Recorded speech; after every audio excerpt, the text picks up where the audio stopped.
자, 이번에 미국 증시 핫한 이슈들, 핫한 종목들 체크해보는 굿모닝 라이브 시간입니다.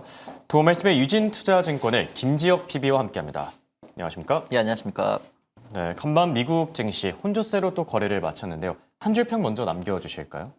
이제 아무래도 FOMC가 이제 내일장에 이제 결과가 나올 그렇죠. 거고, 빅테크 실적을 앞두다 보니까 그런 점에도 불구하고 사실 반도체는 강했다라고 네. 보시면 되겠습니다. 경계심이 깔리긴 했지만 반도체는 역시나 반도체 했다. 그만큼 투자 심리가 강한 모습이고요. 자, 그럼 오늘 장의 이슈들 조금 더 구체적으로 들여다보기 위해서 굿모닝 라이브 이슈픽 바로 한번 확인해 보겠습니다. 오늘 올라온 세 가지 토픽입니다. 소비 심리가 붕괴되고 또 헬스케어 쪽에서 쇼크가 나왔다라고 하고요. 연준의 독립성과 트럼프의 압박 구도가 점차 갈수록 심해지고 있고 또 텍사스 쪽의 살인 한파가 큰 문제가 되고 있다라고 합니다. 소비 심리가 붕괴되고 있다.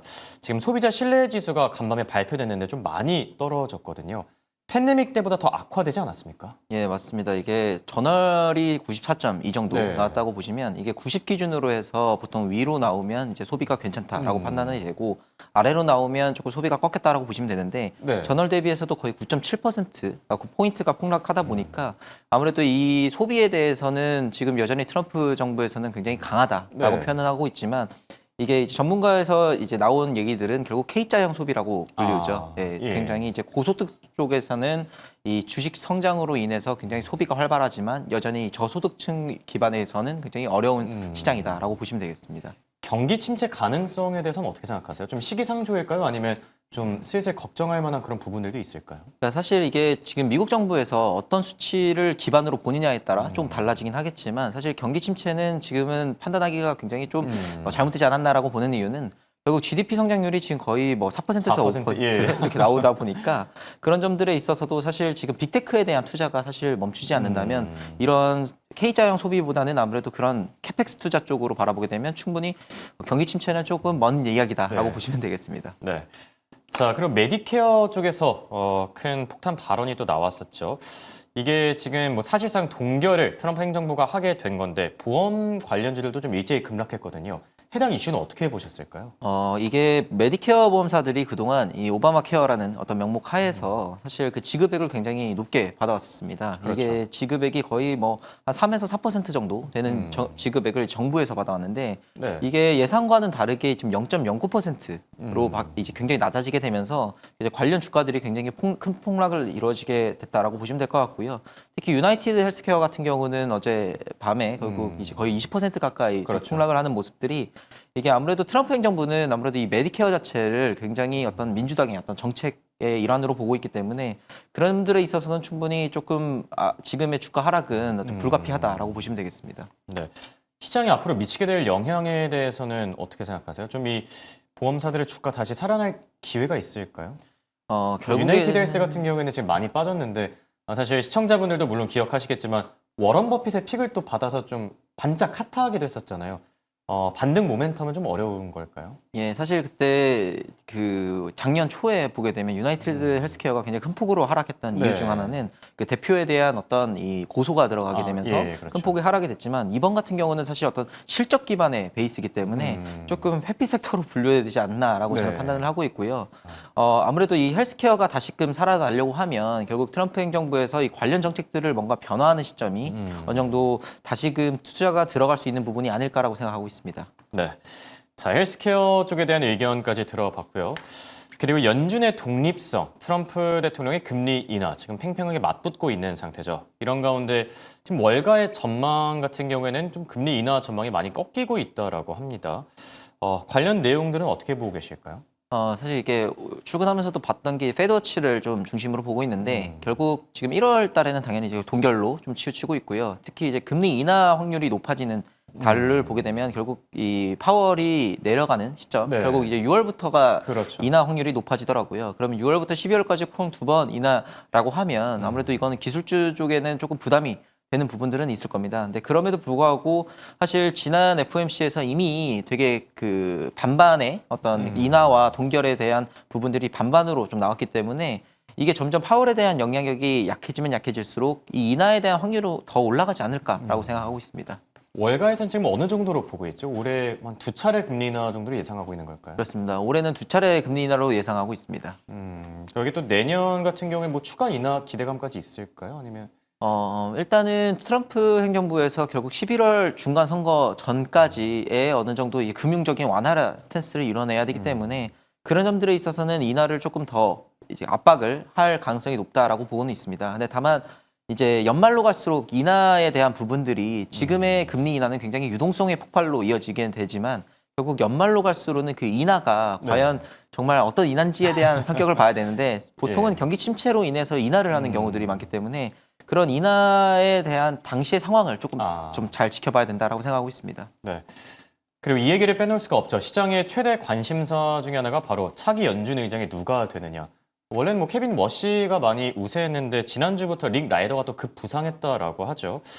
월가는 누굴 조금 더 선호하고 있을까요? 개인적으로는 지금 이 예측 시장이라고 폴리마켓이라고 불리우는 곳에서는 릭 라이더가 지금 1위로 올라와 네. 있습니다. 왜 그러냐면 이분은 어쨌거나 블랙록에서 채권에 대한 투자를 굉장히 오랫동안 하신 분이기도 하고 결국 지금 사실 트럼프 행정부가 가장 밀접한 관계를 지닌 곳이 결국 블랙락 예, 자산운용과의 어떤 이 레리 핑크와의 관련이 있기 때문에 충분히 릭 라이더가 이제 될 경우에는 이 트럼프 행정부와 발을 맞춰서 뭔가 예측이 가능한 부분에 있어서 진행되지 않을까라고 생각하고 있고요. 뭐 크리스토퍼 월러도 나오고 아니면 이 지금 케빈 워시 같은 경우도 결국 어떤 트럼프 행정부와 이 뭐 파월과 지금 굉장히 사이가 좋은 네. 건 아니지만 지금 이 세대의 인물은 아무래도 더 사이가 좋아 보이기 때문에 충분히 이 금리의 정책 관련해서는 뭐 문제가 없을 거다라고 생각하고 있습니다. 네. 결국 뭐 정리를 해보자면은 이제 시장에서 예상하고 있는 거는 릭 라이더, 블랙록 CIO, 그리고 월가가 선호하는 거는 뭐 케빈 워시가 되지 않을까 생각이 들기도 하고요. 자, 그리고 지금 미국의 역대급 한파가 찾아왔다라고 하죠. 이 눈폭풍 최악 한파 때문에 뭐 비트코인 채굴기도 꺼졌다라고 하고 데이터 센터에까지 좀 불똥이 튀고 있다라고 합니다. 상황이 지금 어떤 거죠? 그러니까 이게 미국 자체에 굉장히 지금 큰 폭의 이제 한파가 좀 찾아오다 보니까 굉장히 지금 뭐 이런 물가적인 측면에서도 굉장히 지금 골머리를 앓고 있고요. 그뿐만 아니라 전기 공급에 있어서도 굉장히 예, 그렇죠. 문제를 일으키고 있는데 특히 이 펀이라는 북미 대륙에 있어서 이 겨울 폭풍이 올라왔기 때문에 이런 점들이 지금 22개 주의 비상사태가 지금 선포되어 있는 상태입니다. 근데 이게 예전에 한 5년 전에 보게 되면 21년도에도 똑같이 텍사스에서 한파가 나서 그때 네. 뭐 텍사스에 있는 뭐 삼성 공장, 오스틴 공장도 예, 기억나네요. 굉장히 이제 뭐 이 전력을 공급을 차단하기도 네, 했었는데 대규모 정전 사태도 있었던 것 같고요. 맞습니다. 그래서 그런 점들이 지금 굉장히 미국 내에서도 이 전력에 대한 수요가 계속적으로 올라갈 수밖에 없다라고 보시면 될 것 같고요.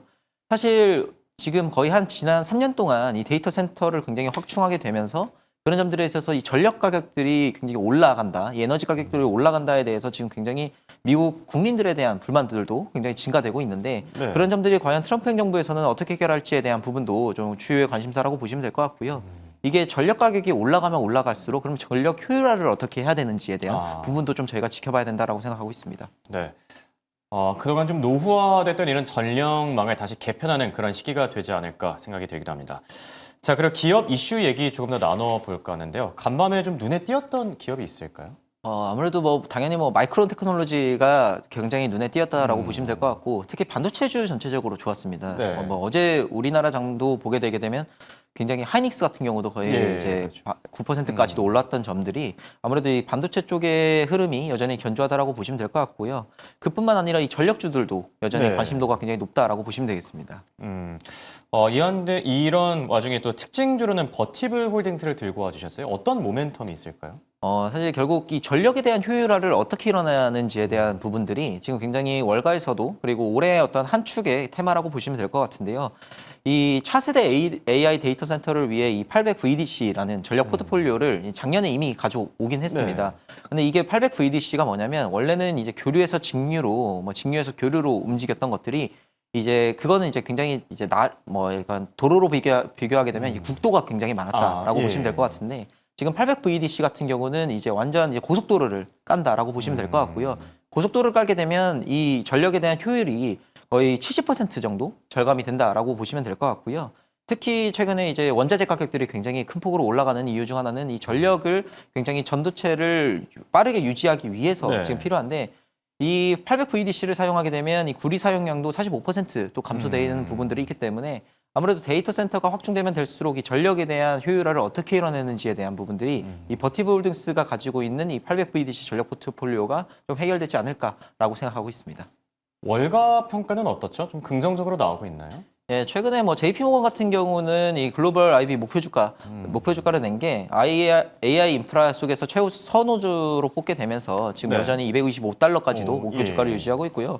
뭐 골드만삭스 같은 경우도 걸비 200달러 위에서 유지하고 있다라고 보시면 되겠습니다. 뭐 전반적으로 목표가도 지금 잘 나와주고 있는 만큼 버티볼딩스 기대해봐도 좋을 듯하고요.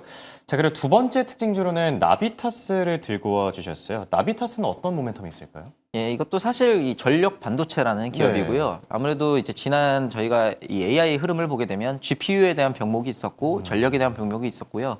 그럼 지금은 제가 보기에는 이제 전력 반도체 쪽에서 이 병목이 있을 거라 생각을 하고 있는데요. 예. 왜 그러냐면 이 아까 말한 800VDC로 일어나게 되면 이 고속도로에 맞는 전력 반도체를 갖춰야 됩니다. 그런 점들에 있어서 이 진화 갈륨을 바탕으로 한 이 반도체로 좀 전환이 돼야 되고 기존에 있었던 실리콘 반도체 전력 반도체 같은 경우는 이 효율을 따라가지 못하기 때문에 그런 점들에 있어서 나비타스가 가지고 있는 이 질화 갈륨 전력 반도체가 충분히 이 엔비디아 루빈에도 들어가고 있기 때문에 그런 점들에 있어서 앞으로도 매출이 더 폭발적으로 성장할 수 있을 것 같다라고 예측하고 있습니다. 네. 나비타스 같은 경우에는 목표가 어떻게 나오고 있죠? 나비타스 같은 경우는 최근에 이제 글로벌 IB 리포트로 보게 되면 뭐 목표 주가가 거의 13달러 수준으로 지금 유지되고 있다라고 보시면 되겠습니다. 네. 지금 가격 대비 거의 한 30% 정도 더 이제 추가 상승 여력을 갖고 있는 상태입니다. 투자 의견들도 매수 쪽으로 많이 나오고 있으니까요. 나비타스까지 참고해보는 게 좋을 듯하네요. 자, 지금까지 도움 말씀의 유진투자증권의 김지혁 PB와 함께했습니다. 대단히 고맙습니다.